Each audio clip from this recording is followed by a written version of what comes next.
benar, benar. Karena kita hanya untuk memuaskan nafsu kita Iya, saja. mainan-mainan. Ya kayak istri saya juga kan sering juga marahin saya gitu.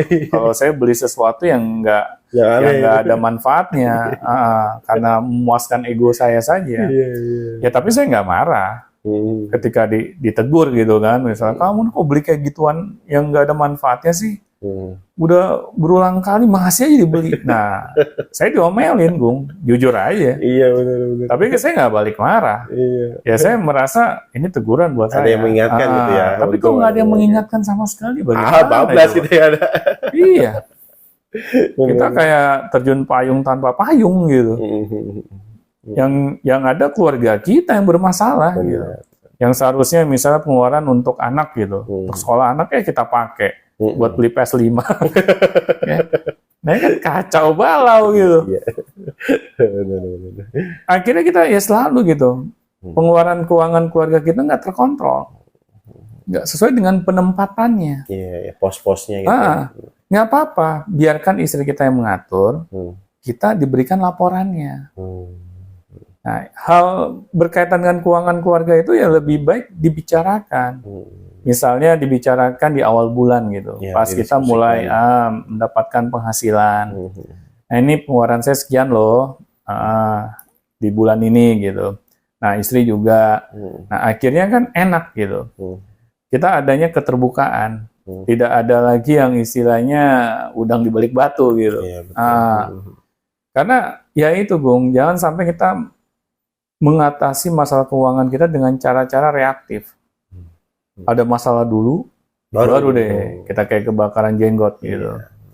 Akhirnya kita saling salah menyalahkan. Kamu sih, kamu. Iya, pasti itu, pasti. Ribut lagi. Apalagi yang ini yang baru menikah ya kurang dari 5 tahun lah. Nah itu masalahnya bertubi-tubi tuh. Nah biasanya kan kalau Agung dengar-dengar di artikel gitu Pak, jadi ada ujian orang menikah 5 tahun ke bawah itu adalah kekurangan keuangan. Ya, memang ada yang kekurangan keuangan. Nah, bagaimana itu Pak kira-kira? Ya itu sekali lagi harus ada keterbukaan. Iya ya, kalau kekurangan gitu apalagi gitu ya. Iya, ya apalagi kelebihan Bu. Kelebihan lebih masalah menurut saya. Gitu. Kenapa lebih masalah? Dua-duanya masalah ya. Karena kalau kekurangan kita mau nggak mau kan menahan gaya hidup kita. Menahan, iya. Tapi kalau berlebihan, kita bisa lost control. Pusing buat apa gitu. Benar. Akhirnya kita sering beli sesuatu yang nggak ada manfaatnya. Masalah itu kalau kita berlebihan, Bung. Jangan salah. Iya. Jangan salah. Ya kayak saya dulu awal-awal menikah, ya lumayan kan, kesulitan juga soal keuangan. Tapi saya mau bagaimana lagi? Iya. Mau ini banyak gaya? Iya nggak bisa gitu ya, kan? Nggak bisa, nggak ada uangnya. Nah, jadi mau nggak mau ya kita nahan diri. Nah, kita ngitung-ngitung gitu pas banget gitu ya. Benar. Malah kadang kalau kita kekurangan, kita lebih gampang terbuka loh. Iya benar. Mas, uangnya kurang gitu ya. Kita gampang terbuka. Beneran. Iya, kalau keuangan berlebihan mah diam-diam aja main-main masing-masing. Iya, malah lebih gampang kita untuk sembunyi-sembunyi kalau kita berlebihan. Betul. Karena kalau kekurangan kan ya kita pengen dapat bantuan. Terbuka. Nah itu, benar. Jadi kalau menurut saya, yang namanya kita mengatur keuangan keluarga itu penting banget. Betul. Kalau kita merasa nih selalu berpolemik, nggak ada yang mau kalah, ya sudah kita sewa aja jasa orang yang profesional untuk konsultasi. Untuk konsultasi berkaitan dengan masalah keuangan keluarga. Jadi nggak ada yang saya yang paling benar lagi gitu, yang merasa paling benar. Ini yang masalahnya gitu, Bung. Kalau misalnya si suami merasa penghasilannya lebih besar, dia tahu segalanya, dia tahu ilmunya, mengatur keuangan tuh bagaimana, istri tahu apa sih, lu penghasilannya kecil gitu, udah lu diem aja lah, tahu beres, gue yang ngatur gitu. Akhirnya istri nggak merasa dihargai, nah timbul tuh polemik lagi. Akhirnya kita kayak di lingkaran setan gitu. Ya seharusnya ya dari awal, suami harus bisa menjaga kepercayaan istri. Istri juga sama, harus bisa menjaga kepercayaan suami. Jangan sampai kita melanggar kepercayaan, itu intinya. Intinya itu ya, kalau udah dilanggar itu kayak susah, kita susah untuk bisa percaya, beneran. Iya bener. Apalagi ketika misalnya pasangan kita, dia menggunakan keuangan keluarga untuk hal yang nggak ada manfaatnya, tapi pasangan kita nggak tahu. Contohnya gimana tuh Pak? Ya contohnya ya misalnya beli PS5 diam-diam gitu. Iya. Ya. Iya benar-benar. Nah itu nggak boleh. Karena ketika pasangan kita tahu, waduh bisa ngamuk dia. Apalagi yang kita keluarkan itu udah nggak esensial, ada manfaatnya, terus buat kesenangan doang. Kita istilahnya menempatkan kepentingan keluarga di bawah kepentingan kita pribadi. Nah ini yang akan menjadi masalah gitu. Pasti pasangan kita ngamuk. Apalagi kalau kita sering melakukan hal ini berulang-ulang. Nggak ada gitu kan, misalnya pasangan yang sabar, tingkat kesabarannya itu kayak malaikat gitu. Itu mitos. Itu mitos banget. Jangan kita harap gitu. Di agama itu kan nggak ada yang namanya batas kesabaran. Coba aja Coba aja seperti itu. Ya, saya pengen tahu gitu. Pasti ada yang namanya batas kesabaran. Ya sekarang gini deh, di dalam agama saja, Bung, kan nggak diharamkan terjadinya perceraian, ya kan? Nah seharusnya kita sadar gitu.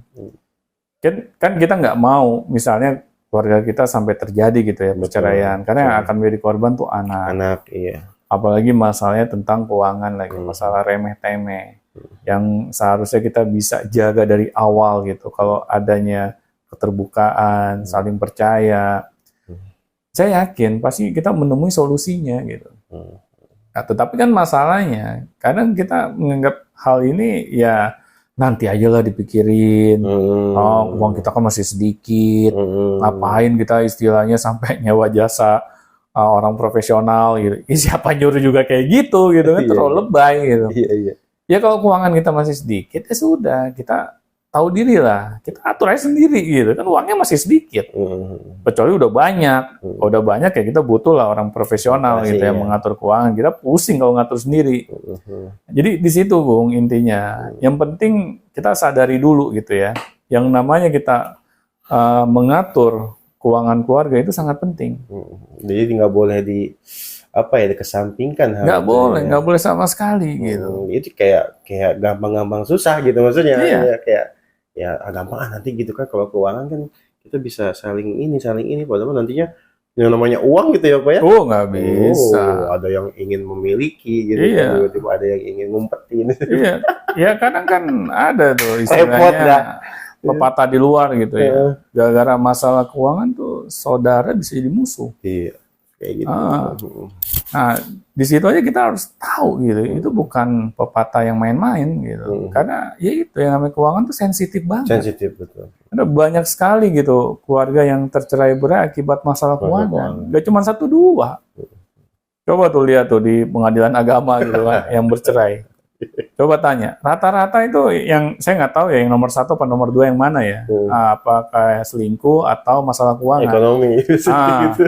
Itu biasanya kalau saya lihat itu tingkat orang mau bercerai ya diakibatkan apa? Itu 2 besar tuh biasanya, Bung. Ya, antara selingkuh sama keuangan. Penyebabnya. 2 hal ini. Jadi jangan kita anggap sepele gitu. Karena saya lihat ya semakin ke sini tingkat perceraian itu semakin tinggi, Bung. Gampang banget kayak cerai ya? Iya, saya baru sebulan yang lalu tuh pengadilan agama. Ya adalah masalah, tapi bukan masalah perceraian ya, masalah yang lain gitu. Saya bingung gitu, kok penuh banget pengadilan agama. Sampai mau nyari tempat duduknya susah banget di dalam. Kayak pasar ini. Terus saya tanya kan sama sepupu saya, ini kok rame banget, emang banyak yang punya masalah sengketa kayak begini gitu. Masalah sengketa, Don, itu masalah perceraian.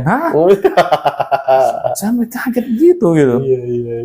Jadi itu terbukti gitu.